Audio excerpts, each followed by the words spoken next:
I'm excited to dive in quickly and and do this Substack live thing with another Substacker and a former Washington Post person to talk about fact checking and the Washington Post and all that juicy stuff that you wrote about at your by Glenn Kessler Substack, which I have subscribed to myself and would encourage people to check out.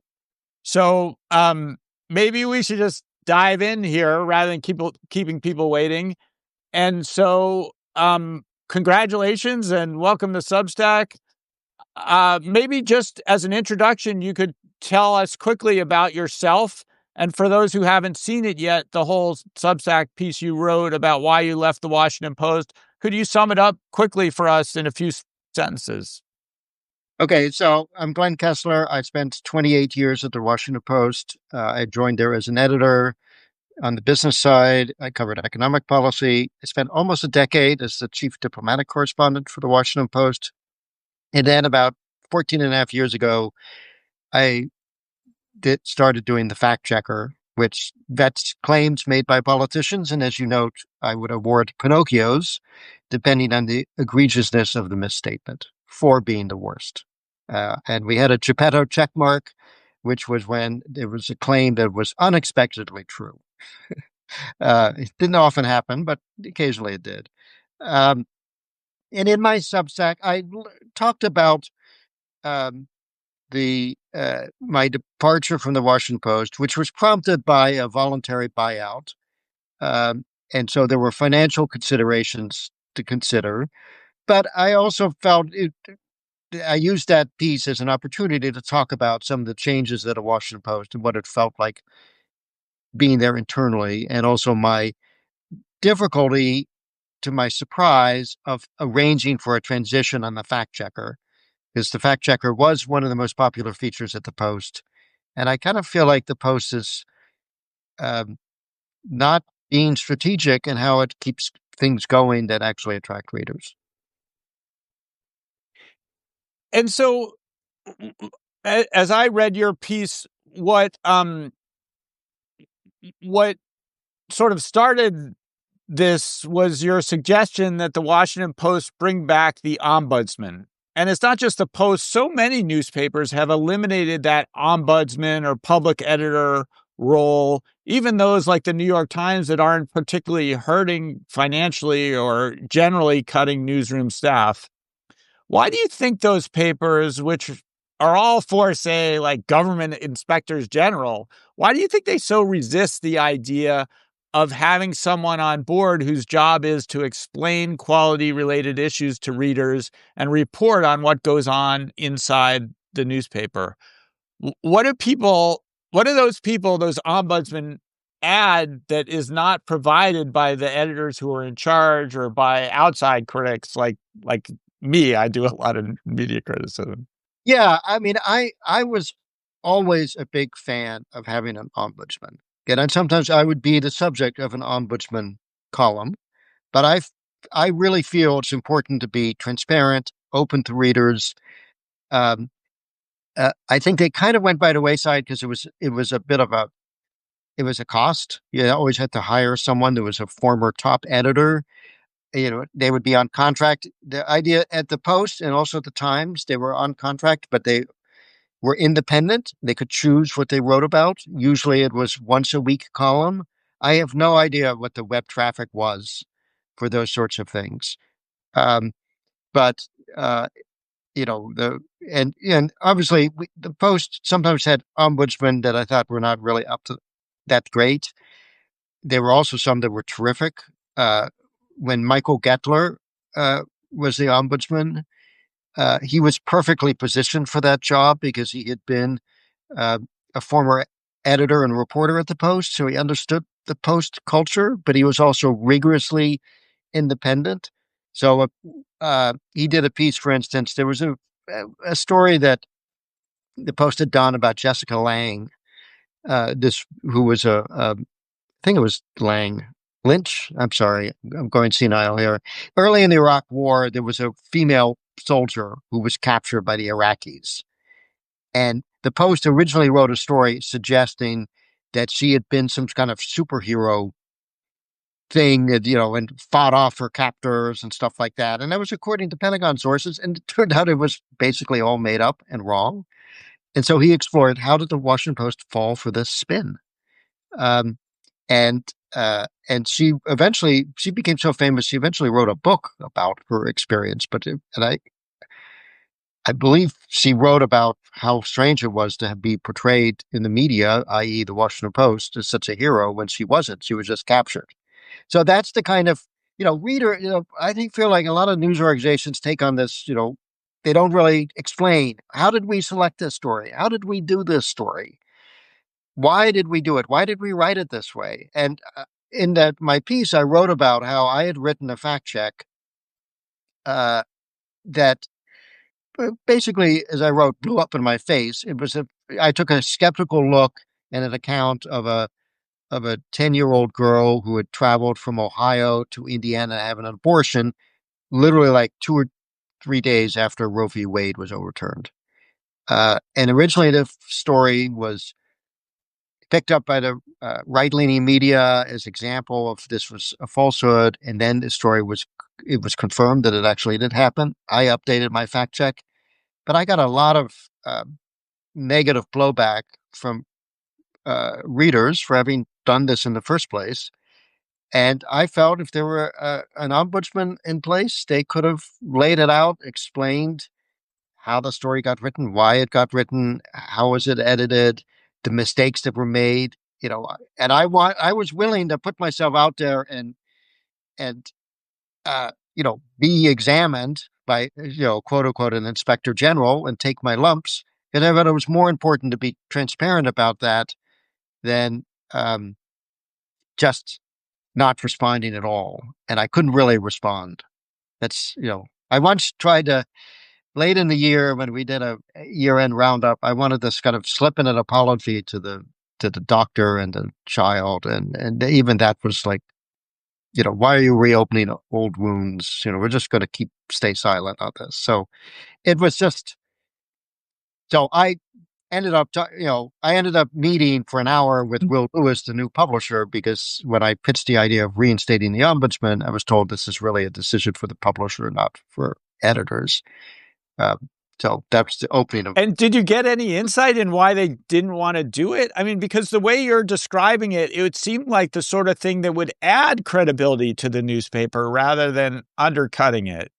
Yeah, I never got the answer I got was, this is really up to the publisher. It wasn't like, hey, this is a great idea and I'll go with you to the publisher and support it. It was like, you're on your own, kid.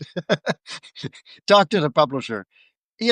Most reporters really hate it to be the subject of scrutiny by an ombudsman column. And editors hated it too. And um, Well, what about the readers? Isn't it about the readers as opposed to we have this in education policy, do the schools run for the grown-ups or for the children? Who's the customer? I know. Well, look, I was the guy that was saying, let's have an ombudsman. I was kind of maybe a lonely voice in the wilderness, and I was, like I said, I think if it had been an ombudsman and they'd written about this piece, I probably would have been the subject of a fair amount of criticism. I don't know. I have no idea what an independent person would have said. I think it might have helped explain why the piece was written and it was one of those. That piece had a weird disconnect because every journalist that read it, and I got lots of, particularly when I got the blowback from readers, I got lots of notes from journalists said, "Oh, that was a fine piece. I don't understand why people are so angry about it." So like journalists understood it, readers didn't. And so that was, I think, if there had been an ombudsman, they might have been able to put that kind of context. And it did happen 2 weeks after Roe v. Wade was overturned, and there was, it signaled to me, and I think to the editors at the Post, man, there are lots of women that are really angry that this happened. We have to be much more careful in the way we write about abortion stories to reflect some of that anger. And was not really business as usual um, going forward. And um, you know, so. But like I said, it was just one of those. It was an interesting cultural moment, and I think an ombudsman might have been able to put that piece in some context. But I was probably going to be criticized too, and but that would have been fine. I have very thick skin. I'm used to getting abuse from all sides, so uh, I would have been cool with it. But most people don't like it. Right. And so the other thing I wanted to ask about that I picked up from your article in your by Glenn Kessler Substack, which people should sign up for if they haven't already, um, is this sort of political tilt related questions. You write that Post readers now are overwhelmingly liberal or left leaning and say, quote, while it would be great to get a more balanced mix of liberal and conservative readers, I didn't understand how one could attract conservative readers who have their choice of many right wing news sites besides Fox without alienating existing readers. Has it always been that way?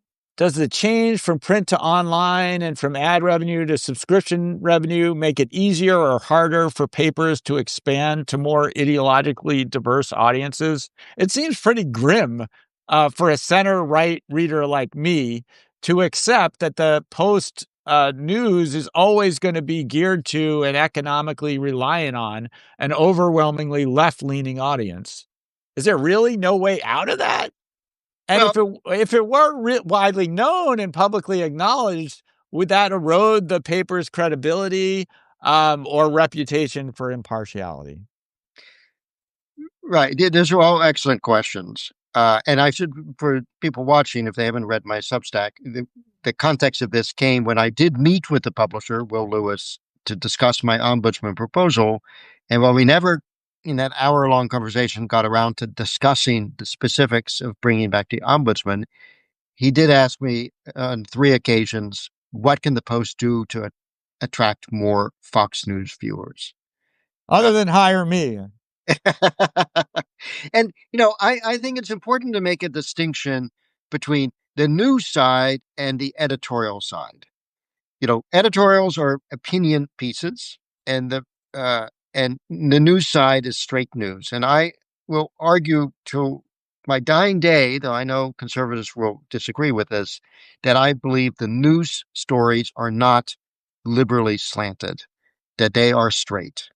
Now, you can argue about story selection. Why are some stories covered and other stories aren't? And maybe there's a case to be made that some of the things that the Post chooses to cover, uh, you know, reflect a more liberal sensitivity than a right wing sensitivity. Um, but uh, having been in the newsroom and having seen how the stories are written and reported, this the news side is not liberal. That's different from the editorial side. And when I joined the Washington Post 28 years ago, the print circulation was about 900,000, close to more than a million on Sundays, and there was no online audience at all. And so people that got the Washington Post generally just got it, if they lived in the DC metro area, unless they saw an article I wrote or some other person wrote that it was, picked up from the wire services and put in the Cincinnati Enquirer or, the San Francisco Chronicle. So it was very much located in that area. So the DC metro area, given that it's the seat of federal government, tends to be left leaning. I think that would not be a surprise to anyone. And in particularly, I believe in the time I live in Virginia. At the time I've lived in Virginia, the Northern Virginia suburbs have become more left leaning. It used to be pretty right leaning, but over time, this whole DC area has become more blue. Maryland, uh, Virginia, and of course the District of Columbia, which is automatic 3 electoral votes for any Democrat running for president. Uh, and but Now the print circulation of the Washington Post is about 120,000. The That online, low. Wow. and that makes it the third largest print newspaper in the country. Wow. Just shows how print is really a dying part of the business. But the online um, circulation is, I don't haven't seen the latest numbers, but let's say it's about 2 million or so, which is relatively high for a news organization, but way behind the New York Times, which is 10 million. Um, so, and I think,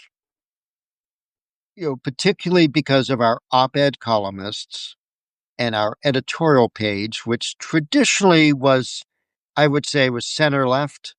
I mean, the Washington Post editorial pages was a big supporter of the invasion of Iraq, whereas the New York Times, which is more conventionally liberal, was not. I kind of viewed the Washington Post editorial pages as kind of midway between the conservative Wall Street Journal and the very liberal New York Times pages. And we had a pretty robust set of liberal columnists. We also had some pretty prominent conservative columnists. It became an issue for the editorial page editor when virtually every one of our conservative columnists became vehemently anti-Trump. So that uh, even though they were conservative, they all were against Trump, and it took a while for him to hire someone like Hugh Hewlett, who could be expected to be reflexively pro-Trump. So, but And yeah, even he left at some point, didn't he? yes, and he left at some point. So it's like, you have now they have Mark Tierson. He tends to be relatively praiseworthy of Trump, but it was But if you were coming to the Washington Post for the opinion side, it was going to be mostly liberal, where even the conservatives were anti-Trump. And I think the editorial coverage, they were often among the most read parts of the Washington Post website, which I would see the internal numbers. What were the top 20 most read articles? And often five or six would be opinion writers, and they would be opinion writers like Gene Robinson and Dana Milbank, Catherine Rampol, you know, um, Jen Rubin, who had been conservative but turned to the left after Trump was elected. So they were a big part of the traffic. And so I wrote in my piece, it's all public knowledge that when Bezos decided to pull an endorsement of Kamala Harris that had been planned and just not endorse anyone in the election, that was still 300,000 subscribers quit on the spot. And then when he announced that the editorial page was going to be effectively libertarian and only have kind of libertarian voices, which meant a lot of these, left-leaning columnists were not going to have a home anymore. That was another whole bunch of that's another 75,000 subscribers left and less traffic.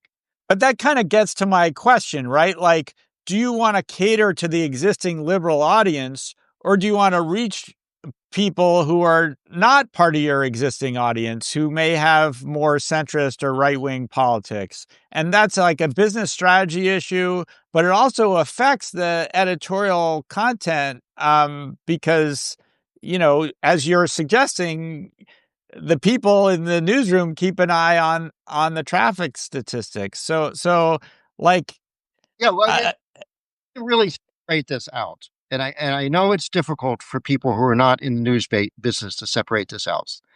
There is, you know, the news side, and there's the editorial side. A big part of the traffic was the the left leaning columnists, and you can make a case. We just want to have. I mean, I didn't understand.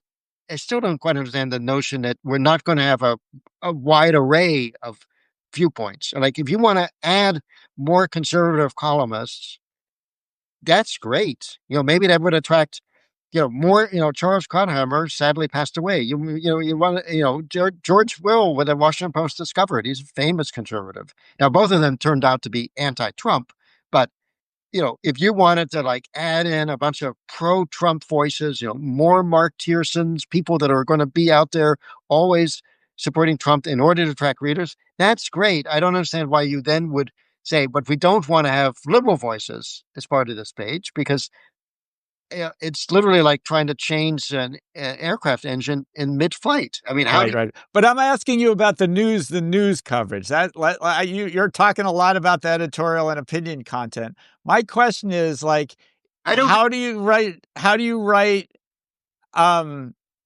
like if the news coverage is geared to liberal readers, but it there's no hope of changing that? Like, news coverage is not geared to liberal readers. okay. And then I misread it. I maintain that it is the news coverage is geared towards what's the news. Let's break news. And now when um, the Post writes, I mean, it was the Washington Post that broke the Monica Lewinsky story. You know, that was a big deal. It was, and Bill Clinton was very angry about that. But it was a news story. So the Washington Post is going to go break news. The Washington Post has been breaking lots of stories this year about Trump's dismantling of federal government agencies. And those stories are not necessarily things that the current president would appreciates. And that's why he gets angry at those stories. But the news side is in the business of breaking news. Um, and I, you know, I just don't think that the news side. Having been in those discussions, people aren't sitting there saying let's get Trump. They're saying let's break news, and it would be the same thing no matter who was president. And the definition of news doesn't depend on, the mostly liberal newsroom or the mostly liberal readership.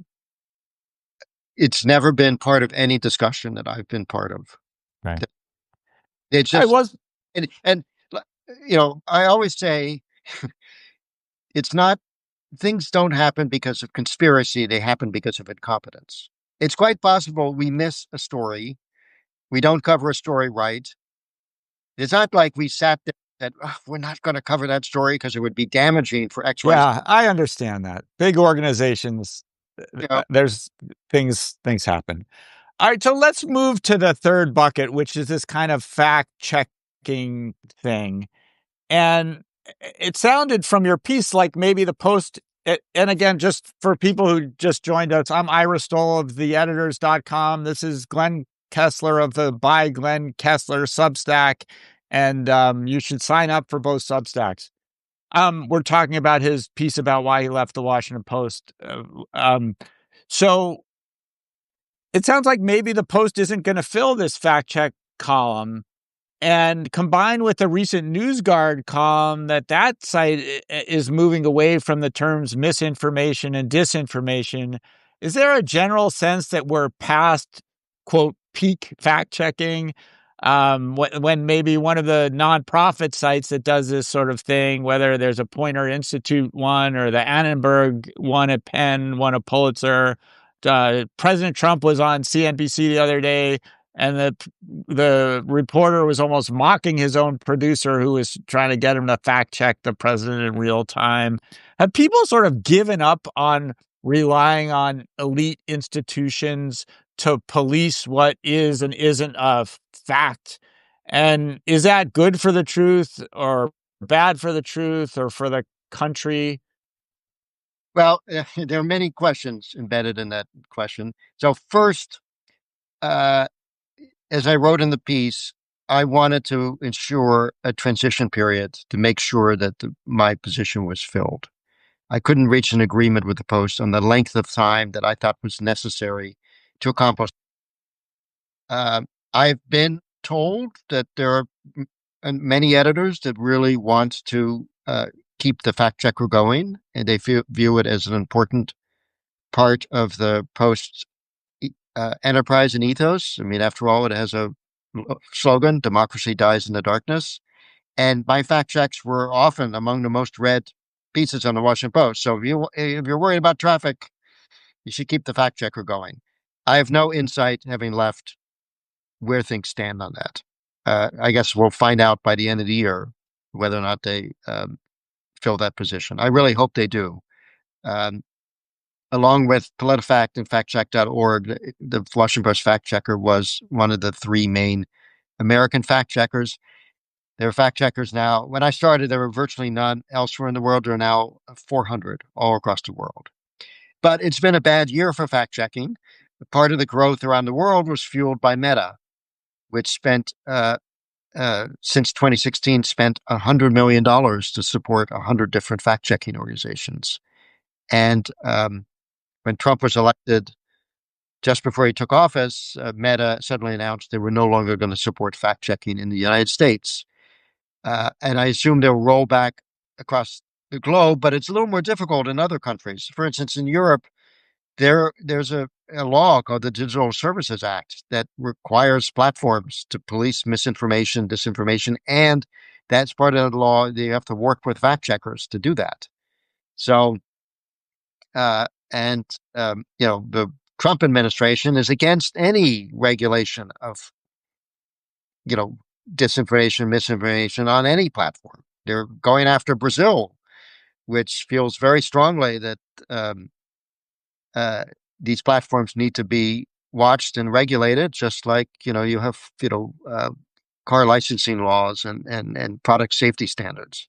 So, Well, because they feel like it's been used to censor or suppress conservative speech. I mean, like the example that I like is the Wuhan lab leak theory, where early on there were fact checkers who were like, though this is misinformation or disinformation, and the algorithms based on that throttled it. And then, a year or so later, you get respected scientists saying like, well, or even the US government uh intelligence agencies saying like, well, maybe, some of us think that that could be. And so it's almost like a premature foreclosure of,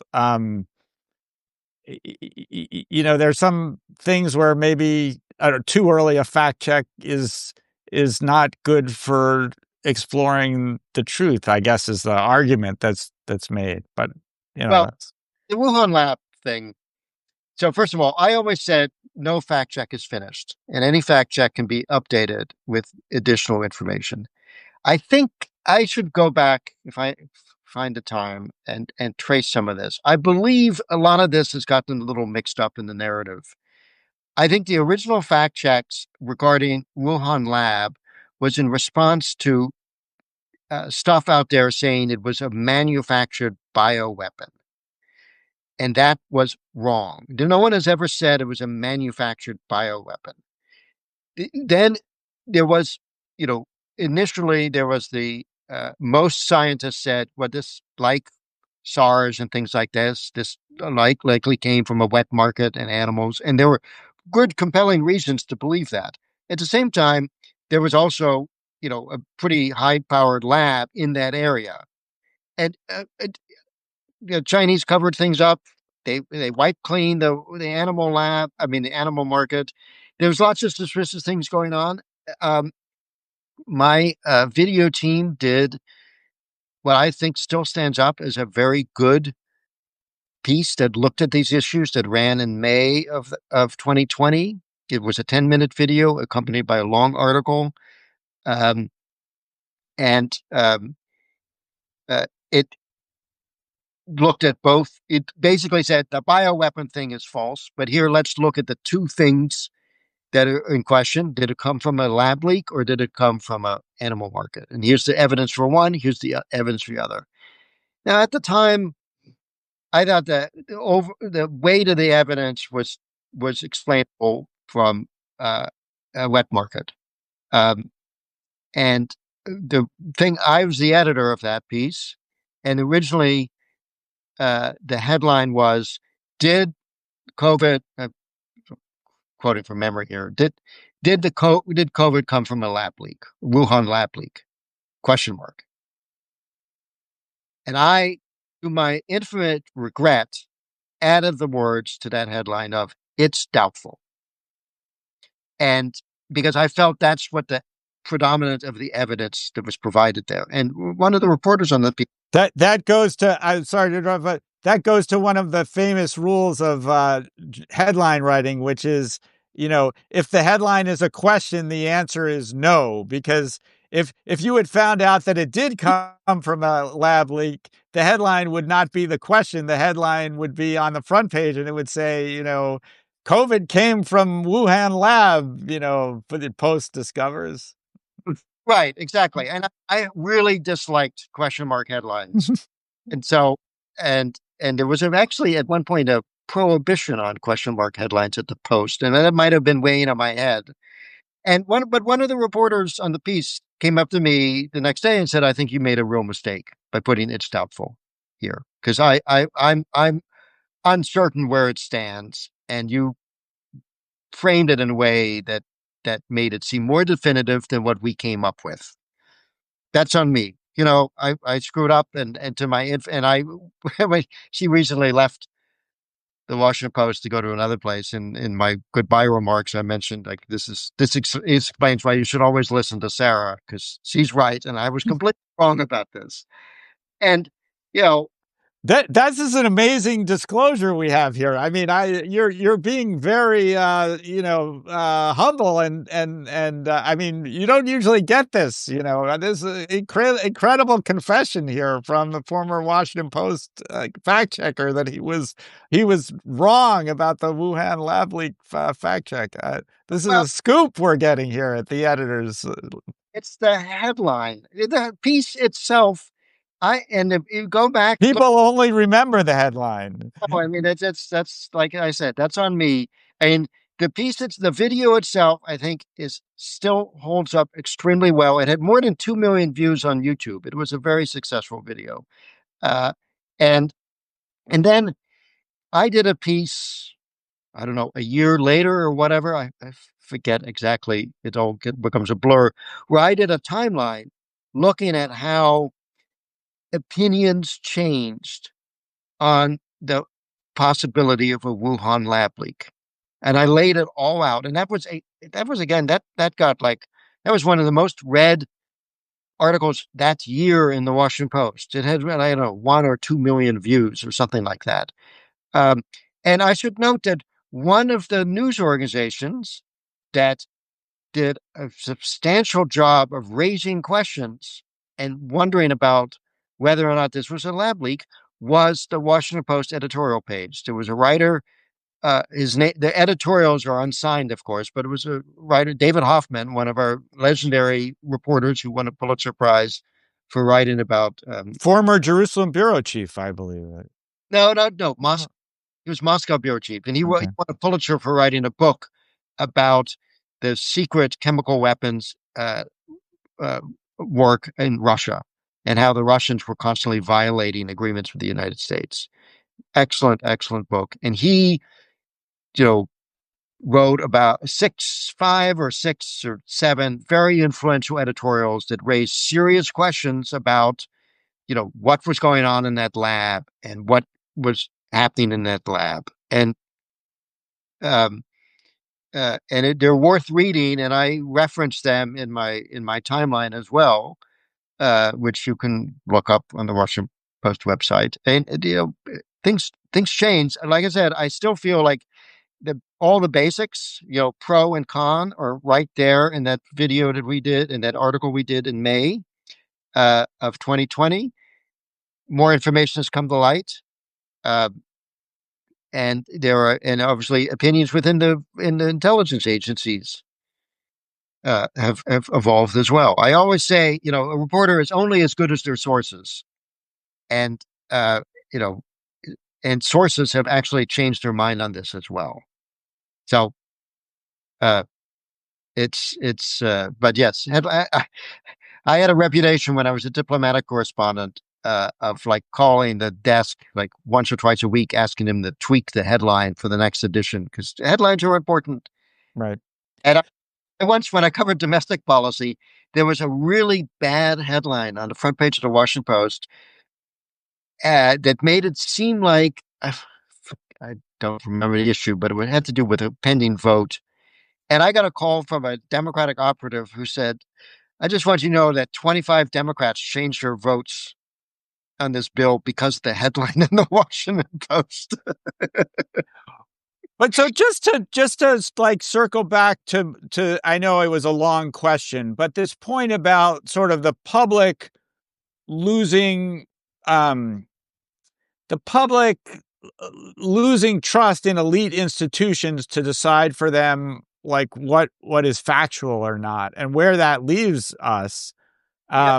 whether it's Meta or the Washington Post, um Well, I and think, what is like eroded that trust, and is there any way to rebuild it, and what is the alternative? I mean, I know these are like you could have a 3-day conference on these issues, so I'm putting you on the spot here, but this is kind of where we are. Like it's gone beyond just like the Washington Post fact checker, in part because of things like that headline.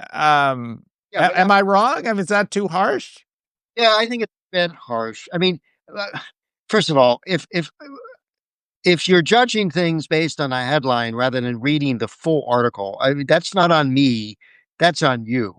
And yes, headlines can shape people's perceptions. And I I have 25 congressmen, according to you just yeah. now. Yes, I mean, it's crazy because if they'd read the first three paragraphs, they would have realized, oh, I should vote differently.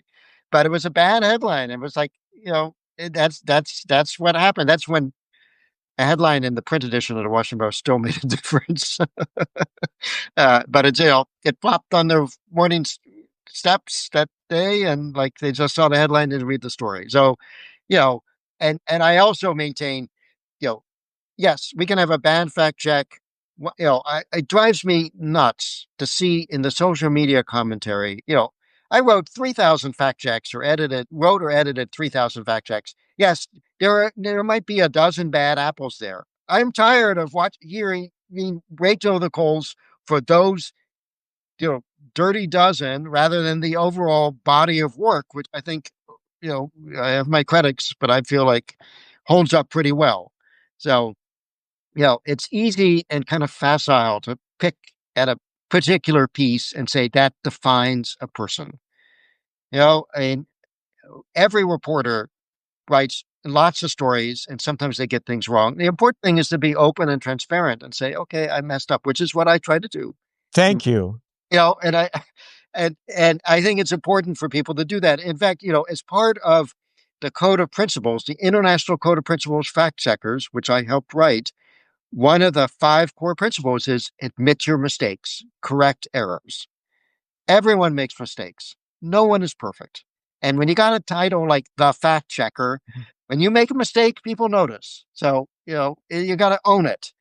Um, Now, whether or not, people are less distrustful of elite institutions, I mean, I think there's been a fracturing of the information environment, which has happened, of course, across my lifetime. I grew up, at 6 o'clock, everyone would gather around the TV and listen to Walter Cronkite. And Walter Cronkite kind of defined what the news was. He was the CBS anchor, for those too young to remember. uh, and famously, when Walter Cronkite went to Vietnam and then came back with a 12-minute report that was negative on the state of the Vietnam War, LBJ, Lyndon Johnson, the president, turned to his top aide, Bill Moyers, I think it was Bill Moyers, and said, if I've lost Walter Cronkite, I've lost the country. Right? Walter Cronkite was a voice of authority that everyone listened to. Nowadays, that doesn't happen.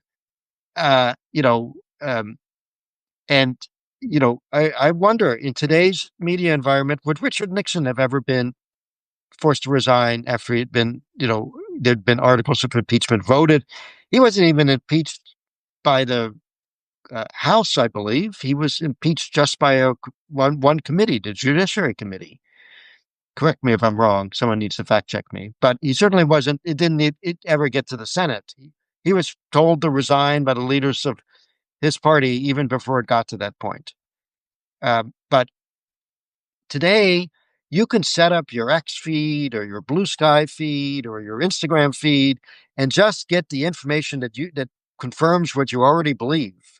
You don't have to be challenged in today's media environment. You can subscribe to a bunch of conservative Substacks or liberal Substacks and just, live in your own particular information world. And is that worse or better? I mean, as I say that to you as a new Substack columnist. Well, I have always, whenever I've given lots of speeches to college students and high school students, and my message has always been diversify your feed. I personally learn more from people I disagree with than people I agree with. I don't need, uh, you know, uh, Very true. Very true. That's good advice. and I fear that the old Washington Post or New York Times or Wall Street Journal that one would read, you'd flip through the pages and you'd find something that you wouldn't necessarily have wanted to read if you didn't know about it, but say, oh my goodness, look at this thing that's happened. This is interesting. Or you would get to the op-ed page and there would be Charles Krauthammer, but there would also be uh, um, a liberal person there, and they'd be arguing over the same issue, and you'd see side by side, like one take versus another take. It's harder to replicate that now unless you diversify your social media feed, and I fear that a lot of people don't. They don't want to necessarily hear what the other side says, and I found with my fact checks, if I gave four Pinocchios to Trump, it would all be spread by liberals. If I gave four Pinocchios to Joe Biden, it would be all spread by conservatives. And I don't think what I love in particular, I'm sure your people, conservatives would say, oh, all he did was fact check Trump. He never fact checked anyone else. But I would get, if I gave Pinocchios to Biden or Pelosi, I would get a ton of emails from people saying, why don't you ever fact check Trump? What is this? Yeah. Where I forget the timing. Were you around in the if you like your health plan, you can keep your health plan era? That was always one of my favorites. I gave about four Pinocchios for that. I, And so that's good. And so you mentioned the word Pinocchio, which will take us to our last question. And thank you so much for doing this. You've been extremely generous with your time and willing to come on here. Um, so who came up with the Pinocchio? And I think it's such a great, it's such a great visual, symbol, for the whole thing. And, if the Post doesn't resume doing it, someone else should, because I mean, I don't know, maybe people aren't culturally literate anymore to get the Pinocchio reference, but this is the Disney Geppetto, like a character from the children's story where his nose grows when he tells a lie. There, actual physical Pinocchio visually. That's great. So where was that your idea or someone else's idea? What's the origin story of Pinocchio? And briefly, if you. yeah. I wish it were my idea. No, so the fact checker originally started as a 2008 election year blog, and it was proposed by a former colleague of mine, Michael Dobbs, who was a diplomatic correspondent, and he's now writes nonfiction books. He wrote like a really excellent book going back and setting the record straight on the Cuban Missile Crisis because he got access to Cuban documents, Russian documents, documents in the National Archives had long been covered up. And because there are lots of myths about what happened in the Cuban Missile Crisis, and he debuses all those myths. And he was he was between books. He came to the Post and said, "Hey, how about if I do fact checking? Fact check what the candidates were saying on the campaign trail. And how about if we do Pinocchios?" And he kind of thought like they'd laugh at him, the idea of Pinocchios. But the national editor at the time, Susan Glasser, who now works for the New Yorker, she embraced the idea of the Pinocchios and said, "Yeah, what a great idea." Now, the original idea was that it would be different lengths of nose, depending how big a misstatement it was. But the feeling was the Washington Post was a family newspaper, and we can't balance. Now, settled on the idea of Pinocchio heads, and so it was four Pinocchio heads if it was a big lie, and two if it was half true, that kind of thing. Um, and So that's where it started. And then what happened was, Obama was elected. The Michael's contract ended. They didn't have these fact checking anymore, and it started almost with it had started within 1 or 2 weeks of PolitiFact, and then the editors noticed that Michael's old fact checks continued to get a large amount of traffic because people were Googling. They'd see some reference to something and they Google, I don't know, Obama death panels, something like that. And you know, uh, um, it would show, and there would be Michael Dobbs's fact check. So then they came to me and said, "Hey, can you revive this? We think this is going to be have a lot of interest." And in fact, I always got a lot of traffic. Now the Washington Post viewed the fact checker as a public service, so I never had any traffic goals ever. They never came to me and said, "Oh, traffic is low," or "Why did you write about the medical device tax?" It's only 3,000 people clicked on that. I could write about anything because they viewed it as a public service, but I still had when I look back, like what were the 100 top fact checks I wrote that year? At least 10 of them were fact checks I'd written from previous years just because people were searching for information and they would look at old fact checks. And so they had a long tail. And now we'll see in the age of AI, search is dying, whether that still will hold true.